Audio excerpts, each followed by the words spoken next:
Dear viewers, good evening to all of you.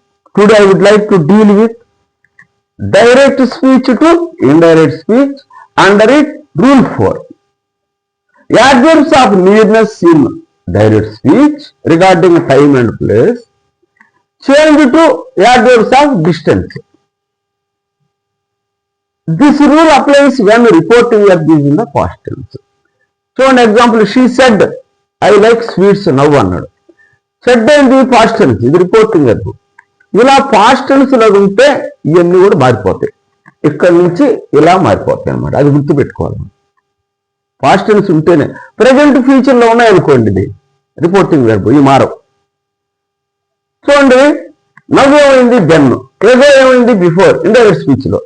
Here, there, today, that day, tonight, that night, yesterday, the day before, the previous day, ఇలా tomorrow, the next day, last week, the week before, alternative కూడా ఇచ్చా.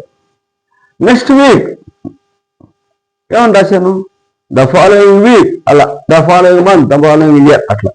This, that, this, those, this అనేది adjective వాడుకోవచ్చు, pronoun గా కూడా వాడుకోవచ్చు. Hence, thence, day before yesterday, 2 days before, day after tomorrow, 2 days after, come, go, come, go. కొన్ని సందర్భాల్లో come అలానే ఉండొచ్చు. చేంజ్ ఆఫ్ ప్లేస్ ఉంటేనే గో అనేది. మనం ఎగ్జాంపుల్ ఇక్కడ చూడండి, హీ సెడ్ టు హర్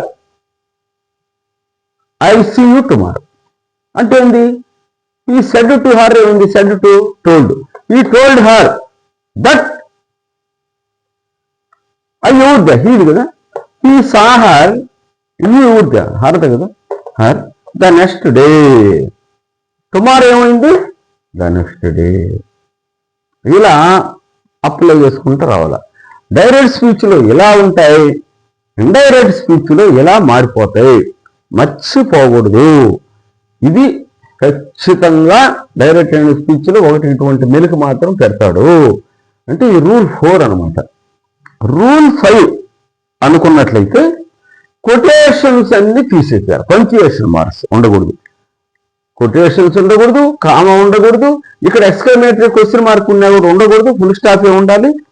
అవి గుర్తుపెట్టుకోండి, పనిలో పని చెప్పేసేసారు. Thank you very much for ever being with me.